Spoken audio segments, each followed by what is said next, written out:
Hi, welcome to the back of the boat. A little bit windy, I hope you can hear me. It's taken me over 40 years and 10 startups to realise why a lot of the businesses that I was involved in and co-founded across many industries failed. And I'm going to share with you the one thing that I believe ultimately led to the demise of those businesses.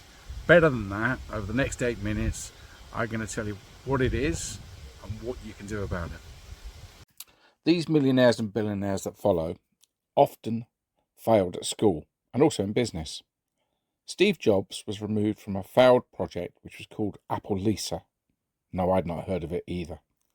Richard Branson failed to take on Coca-Cola and Pepsi with Virgin Cola. Sir Alan failed with a landline phone that could send emails. I would like to cover 3 key aspects of the failure trap which I wish I'd known about. 1, the lying billionaires. 2, the silver bullet. 3, Jeff Bezos, doors and reframing. The lying billionaires and millionaires. They don't mean to. They don't even know they're doing it. They believe, and we believe them, that they've got the Midas touch and every business they touch turns to gold. It's not true. Take Stephen Bartlett. I'm a huge fan of Stephen. I've been following him long before he became famous. And he's been involved in 2 businesses recently that weren't successful. So it just shows that even with his thirst for knowledge and his previous commercial success, that doesn't mean that everything he does is going to be a success. In fact, he took on a head of failure in his business so that his team can learn from failures. I like a feedback loop. What didn't work, what did work. Bill Gross is an interesting fellow. CEO of Idea Labs, has been involved in over 175 startups. He analysed a whole bunch of businesses to see what makes them successful. Not really one thing came out. The idea was 4th on the list, and number 1 was timing, so it's a little bit of luck. But the more that you do, the more that you fail, the more that you're likely to succeed. The silver bullet. I've wasted literally years looking for the silver bullet. What's the one idea, the one product, the one market that's going to be a success? I think about it, I research, I plan, then I think about it some more, then I research it. Is this the one? Is this the thing that's going to make the difference? I now realise that trying a lot of stuff and working out which one works is far easier than thinking about it and doing nothing. A very successful business friend of mine, Steve Hyde, who runs the Push Group, identified Graham's always looking for the silver bullet. That said, we did have 6,500 keywords in our Google AdWords program. There's a fella at Texas Tech University, Professor Jared Allen, and like me, he noticed that not all brilliant, successfully business owners are that smart. I'm not saying Steve Hyde's stupid, because he isn't. He's a very clever man. But I looked at some businesses and thought, the guy's not, I don't want to say the sharpest knife in the drawer, but they're not geniuses, and yet they're very successful. So what's the difference?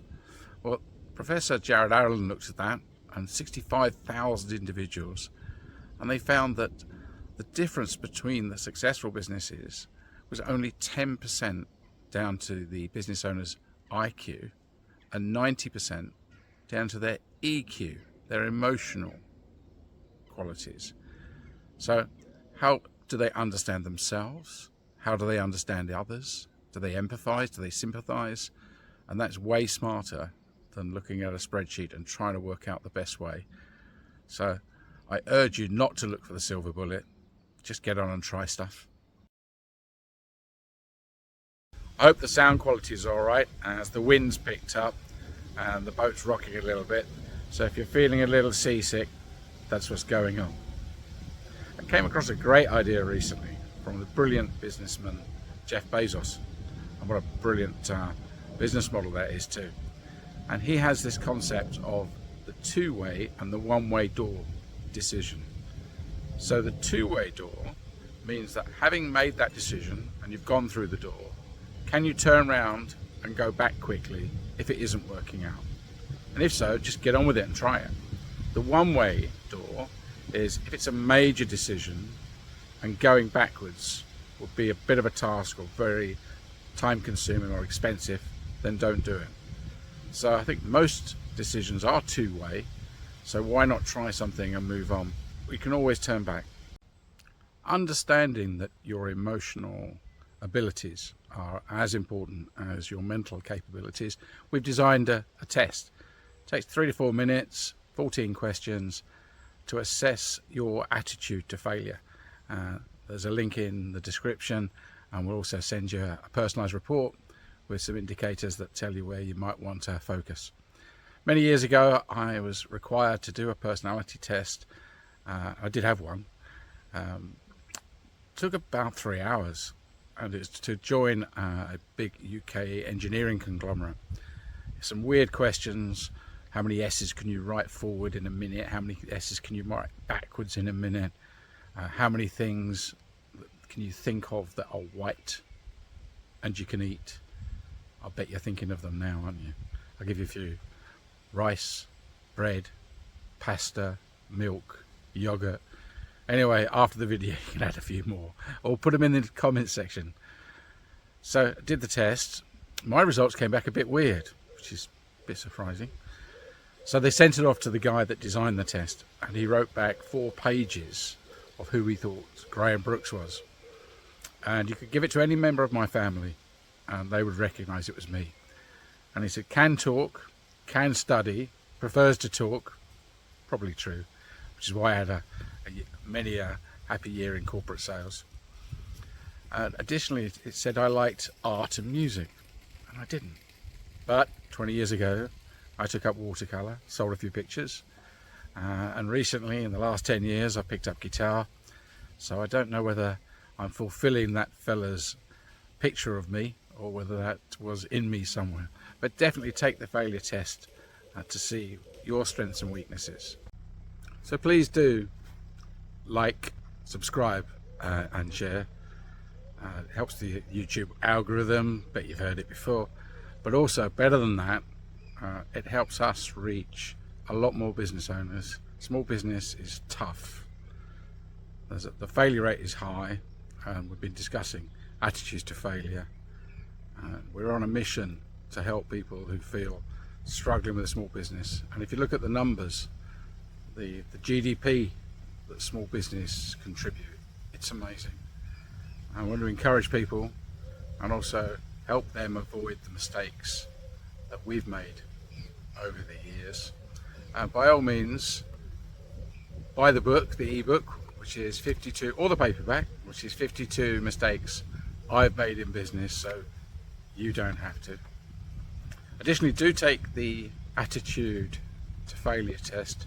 I think it might help give you some ideas as to why you struggle with moving forward and sometimes are frozen. Fear is a natural reaction and it's a good thing. Others will all be doing crazy stuff. I'm not suggesting you do crazy stuff. Just try lots of things in your business that can help you grow your business. And with all of that in mind, I'm going to share some other videos. Some are funny little stories, a lot from the cake business. There's one which I will share now, which is probably the funniest cake joke I've ever heard. And it came from a Sikh station master at Paddington Station. So we'll share that one too.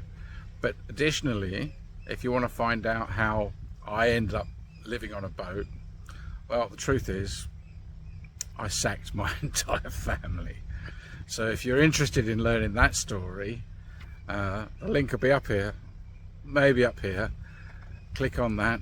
Do go down below to check out all the other free stuff that's there.